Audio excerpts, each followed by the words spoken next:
Hello guys, welcome to FASTCODER21 Medical Coding YouTube channel. The purpose of the channel is to help the people who are in need of medical coding reliable resources. If you are already subscribed to our channel, help your friends to subscribe. If you are visiting for the first time, then click on subscribe button to receive future updates in medical coding field. This channel is helpful for freshers, experienced coders, aspirants of AAPC and AHIMA certification exams. If you have any other topics or concerns, please mention in the comment section. Please click on like button to encourage and motivate us. Please watch until the end to gain in-depth knowledge about ICD-10 CM, CPT, equipped coding systems, as these Q&A sessions are very useful in live coding, medical coding interviews, and AAPC and AHIMA certification exams. Guys, if you go to any interview, please keep familiar with all code books like ICD-10 CM, CPT, HCPCS, as our sessions will assist you in the process of interviews and certifications, but not an alternative to original interview process and certification process. So today our topic is Physician E&M versus Facility E&M services. So initially we will go ahead with Physician E&M service, then we can learn about Facility E&M services. So what is Physician E&M services? So the CPT evaluation and management codes were designed to report physician services. They represent cognitive, non-procedural professional services, including taking a history, performing a physical examination, ordering and evaluating the results of diagnosis tests, and determining the plan of treatment. So basically, the CPT evaluation management codes were designed for reporting physician services. So while physicians report their services, they include non-procedural professional services like taking history, performing a physical examination, ordering and evaluating the results of diagnostic tests, and determining a plan of treatment, which are necessary tasks of a physician whenever he is performing a E&M services. Since 1992, E&M codes have been defined in terms of three key components, as we all of us know, like history, examination, and medical decision making. So in order to report a given level of E&M service, the physician must document key components that meet or exceed those specified in the course definition. But we have one exception for that. So there is an exception for encounter that consists primarily of counseling or coordination of care. So both of this counseling and coordination of care, we have few other exceptions. As we all of us know, depending on the category of service, the code may require either two or three key components. Like what are our three components? History, physical exam, as well as medical component, medical decision making. So some services require two component, some services require three component. It is based on the code description. So for example, if you take level 2 new patient office outpatient visit, 99202 requires all three of the following. Like we need to have expanded problem focused history, expanded problem focused examination, and straightforward medical decision making. So here 99202, we need to have three components to code a 99202 service. So when coding professional evaluation and management codes, CMS gives the option of choosing either 1995 guidelines or 1997 guidelines, as we have been following this for decades. The difference between the two is the physical exam documentation. So what is the difference among 1995 and 1997 guidelines? So there is a difference between the physical examination among these two guidelines. So basically, specialized providers like GI systems, like gastroenterology, cardiology, or neurology. So these all the people are specialized providers. They prefer 1997 guidelines since their physical exams are more focused. Like they will more focused on their services. Like if you take podiatry, OBGYN, like extra. So basically, emergency room providers typically prefer 1995 guidelines as their physical exams are more generalized.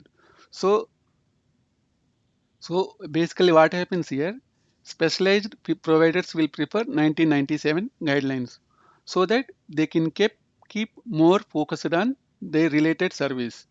For example, if you take emergency room providers, they will perform generalized physical examination.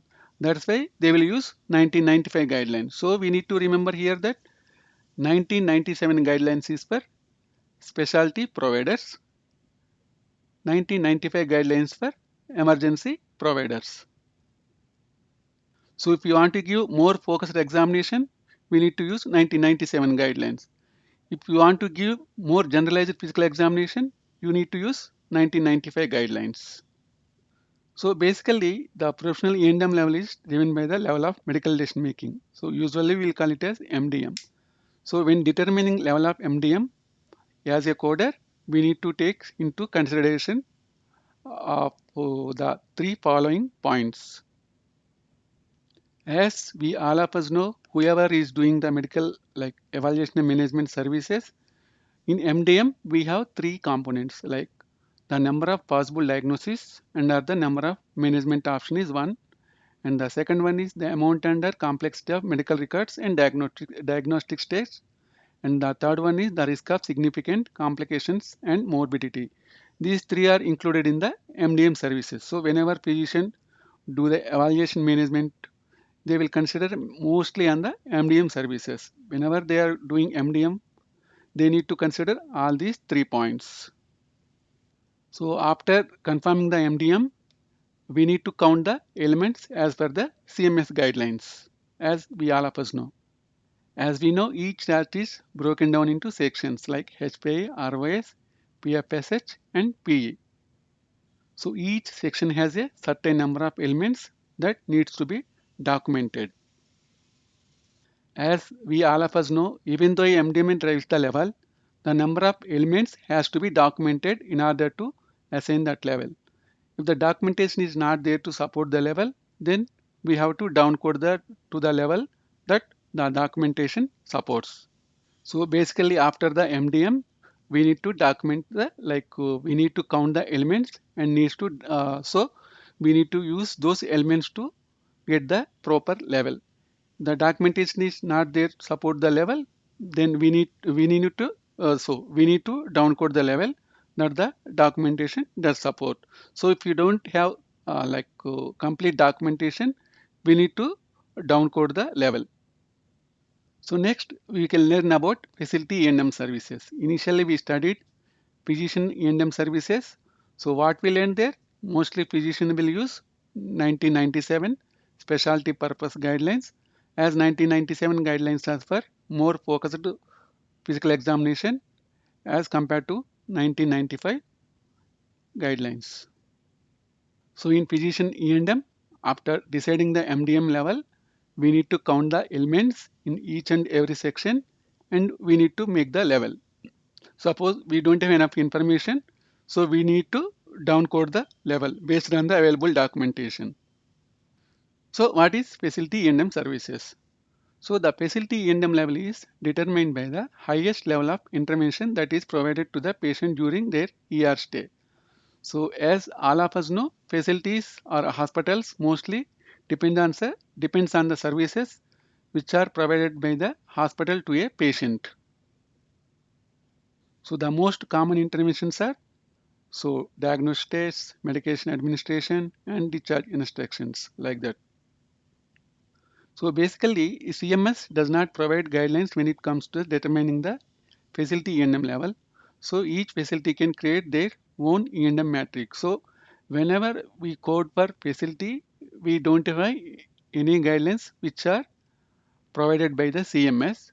So whenever we will code hospital E&M services, we need to follow the client guidelines, as we don't have any CMS separate guidelines for facility E&M reporting. Hospitals use CPT and HCPCS level 2 codes to report outpatient services, which we all of us know. These codes are the basis for hospital reimbursement under the Medicare Outpatient Prospective Payment System. Usually, we will call it as, in short form, OPPS, Outpatient Prospective Payment System. In particular, hospitals use CPT E&M codes to report clinic visits, emergency department visits, and outpatient critical care services. So although most critical care services are provided to inpatients, there are instances in some situations when a patient receives critical care on an outpatient basis in the emergency department and is then transferred to another institution without being admitted as an inpatient. So basically, hospitals will use CPT&M codes to report clinic visit, ED visit, and outpatient critical care services.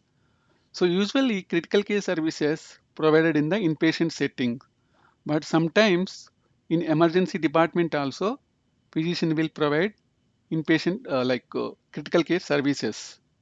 So when it occurs in the emergency department, after the critical care service in the emergency department, the patient will be transferred to the another institution without being admitted as an inpatient.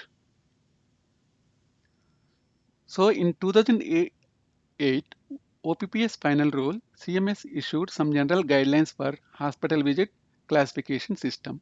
So for example, the hospital system must reasonably relate. So whatever the service provided by hospital, it must be reasonably and related to the diagnosis. So reasonably relate the intensity of hospital resources to the different levels of E&M services so that the more hospital resources are used, the higher the E&M level will be. So as we all of us know, hospital E&M services are based on the resources utilized by the physician to treat a patient. So here in hospital E&M services, we will code based on the resources utilized by the patient. So if the patient utilized the more resources of the hospital, we need to provide higher E&M services. If he needs lesser services, we need to give lesser E&M services. So here we have few examples. So here are a few examples of factors that hospitals might consider in determining the level of a visit. So based on these factors, hospital will get, so they will provide the E&M level. So administration of medication, bedside testing such as dipstick urinalysis, insertion of an esophageal tube, catheter care, frequent monitoring like vital signs every 15 minutes, social service interventions, extended patient education, application of an elastic bandage or sling, supervision of a patient threatening self-harm. So basically, these are all are the services which are provided by the hospital or facility system. So these are the few examples of those systems. We may come across more critical services also. So whatever it is, so based on the resources utilized by the patient, we need to give the level in the facility E&M setting. So if the patient takes more resources, we need to give more level. So if the patient takes less resources, we need to give less E&M level. Whatever it is based on the client. So whenever we can code hospital or facility E&M services, we need to follow the client guidelines for whom we are going to code. So clearly we can see that these factors are very different than those that are determine the level of the physician E&M services. So physician mostly will use 1995 or 1997 guidelines. For hospitals, depends on the level depends on the for physicians while coding level coding depends on the guidelines and MDM elements of remaining all sections, but as well as in hospital or facility services, the level depends on the resources utilized by the patient. Thank you guys. Thanks for visiting FASTCODER21. So please like, share, comment, and subscribe. So if you have any concerns, please mention in the comment section. Happy coding, guys.